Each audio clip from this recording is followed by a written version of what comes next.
سوچنے والوں کی دنیا میں ایک نئے موضوع پر سوچ بچار کرنے کے لیے پھر سے خوش آمدید دوستو۔ کیا پاکستان ڈیفالٹ کرے گا؟ ڈیفالٹ آخر ہوتا کیا ہے؟ اور اگر کوئی ملک ڈیفالٹ کر جائے تو کیا ہوتا ہے؟ یہ کافی پریشان کن لیکن خاصے اہم سوالات ہیں دوستو، جو پاکستان کی موجودہ ملکی معاشی صورتحال کو لے کر ہر خاص و عام بچے اور بوڑھے کے ذہن میں ابھر رہے ہیں۔ آج کی اس ویڈیو میں ہم آپ کے انہی سوالات کے جوابات دینے کی کوشش کریں گے۔ دوستو، کوئی ملک اگر ڈیفالٹ ہو جائے تو کیا ہوتا ہے، اس کو سمجھنے کے لیے پہلے ڈیفالٹ یا دیوالیہ پن کو سمجھنا بہت ضروری ہے۔ ڈیفالٹ دو طرح کا ہوتا ہے دوستو، ایک ڈیفالٹ انڈیویجول ڈیفالٹ یعنی شخصی دیوالیہ پن ہوتا ہے جو ایک فرد کے ساتھ ہوتا ہے، اور دوسرا سوورن ڈیفالٹ یعنی قومی دیوالیہ پن جو ملکی سطح پر ہوتا ہے۔ آئیے پہلے ہم انڈیویجول ڈیفالٹ کو ایک مثال سے سمجھتے ہیں، جس سے ہمارے لیے یہ سمجھنا آسان ہو جائے گا کہ ملکی ڈیفالٹ کیا ہوتا ہے، اور اس کی مدد سے ہم یہ سمجھ سکیں گے کہ جب ملک ڈیفالٹ ہو جائے تو کیا ہوتا ہے، اور آیا پاکستان ڈیفالٹ کرنے جا رہا ہے یا نہیں۔ دوستو، مثال کے طور پر میرا ایک دوست ہے عبداللہ، جس نے گھر تعمیر کرنا ہے اور اس کو کسی نے مشورہ دیا کہ تم بینک سے قرض لے کر گھر بنا لو،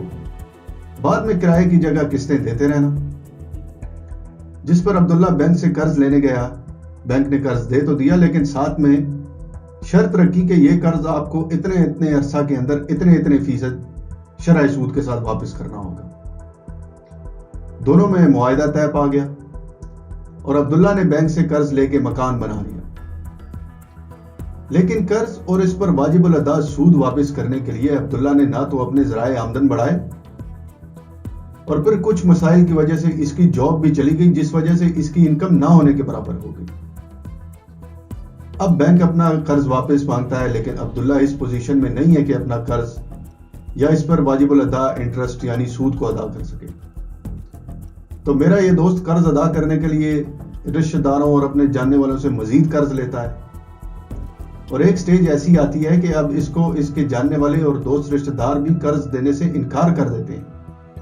کیونکہ یہ واپس نہیں لوٹا پاتا، اور بینک کا قرض واپس دینے کے لیے اس کے پاس کوئی رقم موجود ہے اور نہ ہی کوئی سرمایہ۔ دوستو، عبداللہ کی اس حالت کو اس کا دیوالیہ پن یعنی اس کا ڈیفالٹ کہا جائے گا، اور بینک کو یہ حق حاصل ہوگا کہ قرض کی مالیت کے برابر اس کی کوئی بھی پراپرٹی جو اس نے بطور شورٹی رکھی ہو اس کو سیز کر لے۔ اب اسی مثال کی روشنی میں ہم آتے ہیں سوورن ڈیفالٹ یعنی قومی دیوالیہ پن کی طرف۔ تو دوستو، جب کسی ملک کی افرادی قوت ایکسپورٹ کی جگہ امپورٹس زیادہ کرتی ہو، یعنی یہ ملک دوسرے ممالک کو چیزیں بیچے کم اور ان سے خریدے زیادہ، تو ایسے ملک کو ہمیشہ ٹریڈ ڈیفیسٹ یعنی ملکی سطح پر تجارتی خسارے کا سامنا رہتا ہے، اور اپنے انفراسٹرکچر، ٹرانسپورٹیشن، کمیونیکیشن اور ایجوکیشن جیسے پروجیکٹس کو ڈیولپ کرنے کے لیے اس ملک کو عالمی مالی اداروں جس میں IMF، ورلڈ بینک اور ADB یعنی ایشین ڈیولپمنٹ بینک وغیرہ شامل ہیں، ان اداروں سے ہمیشہ قرض لینا پڑتا ہے، اور عبداللہ کے قرض کی طرح یہ قرض بھی انٹرسٹ ریٹ یعنی کچھ شرح سود اور چند شرائط کے ساتھ آتا ہے۔ اب اگر یہ ملک بھی عبداللہ کی طرح اپنے ذرائع آمدن نہ بڑھائے اور پھر اس کی سیلری بھی بند ہو جائے یعنی ٹیکس کلیکشن ریونیو بھی نہ ہونے کے برابر ہو، تو ایک سٹیج ایسا آتا ہے کہ یہ بھی قرض ادا کرنے کے لیے مزید قرض لیتا ہے، اور ڈیٹ ٹریپ یعنی قرض کے ایک نہ ختم ہونے والے جال کے اندر پھنس جاتا ہے، اور آخر ایک سٹیج ایسا آتا ہے کہ جب اس کے پاس نہ تو قرض ادا کرنے کے لیے پیسے رہتے ہیں اور نہ ہی اس کا انٹرسٹ ادا کرنے کے لیے، لہٰذا اس ملک کو ڈیفالٹ یعنی دیوالیہ پن ڈکلیئر کرنا پڑتا ہے۔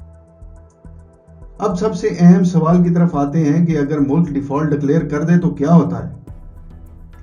بہت ہی آسان اور سمپل جواب ہے دوستوں کہ کوئی پہاڑ نہیں ٹوٹتا، نہ آسمان نیچے آتا ہے۔ آپ اس جواب سے یقیناً حیران ہوئے ہوں گے، لیکن یہ سچ ہے۔ ڈیفالٹ کرنے کے بعد ایسا نہیں کہ خدا نخواستہ کوئی قحط ٹوٹ پڑتا ہے یا ملکی سالمیت کو کوئی خطرہ لاحق ہو جاتا ہے، لیکن یہ ضرور ہوتا ہے کہ ایک انارکی یعنی افراتفری کا ماحول پیدا ہو جاتا ہے، جس کی 2-3 مثالیں میں آپ کو دیتا ہوں۔ جیسے کہ ایک تو لوکل کرنسی بہت زیادہ ڈیویلیو ہو جاتی ہے، جس کی وجہ سے انفلیشن یعنی مہنگائی ایک دم سے بہت زیادہ بڑھ جاتی ہے، دوسرا یہ کہ بینکس کو ایک وڈرال انفلکس کا سامنا ہو جاتا ہے، کیونکہ ہر بندہ ایک انسرٹن پوزیشن میں ہوتا ہے اور وہ یہ چاہتا ہے کہ وہ اپنے پیسے بینک سے نکلوا دے اور جتنا زیادہ کیش ہو سکے اپنے پاس کیش رکھے۔ بینک کے پاس چونکہ اتنا کیش اینی ٹائم موجود نہیں ہوتا، تو یہ بھی ایک ایشو ہو سکتا ہے۔ تیسرا یہ کہ موجودہ حکومت کی مخالف قوتیں موقع سے فائدہ اٹھا کر اسٹریٹ ڈیمونسٹریشن یعنی سڑکوں پر آ جاتی ہیں، جو عوام الناس کے لیے پھر سے ایک بہت تکلیف دہ عمل ہوتا ہے۔ ملکی سطح پر زیادہ تر ڈیفالٹ اس لیے ڈکلیئر کیا جاتا ہے دوستوں کہ قرض کی مد میں کوئی ریلیکسیشن لی جا سکے یا قرض معاف کروایا جا سکے، لیکن اس سے پوری دنیا میں آپ کا امیج ایک فیلڈ یا نان فنکشنل اسٹیٹ کا جاتا ہے، اس لیے اس کو حتی الوسع امکان اوائڈ کیا جاتا ہے۔ اب ہم اپنے آخری سوال کی طرف آتے ہیں کہ آیا پاکستان ڈیفالٹ کرے گا؟ تو سمپل جواب ہے دوستوں کہ فی الحال اس کا کوئی امکان نہیں، کیونکہ پاکستان میں دنیا کے بہت سے معاشی طور پر طاقتور ممالک کے اسٹریٹجک انٹرسٹس موجود ہیں،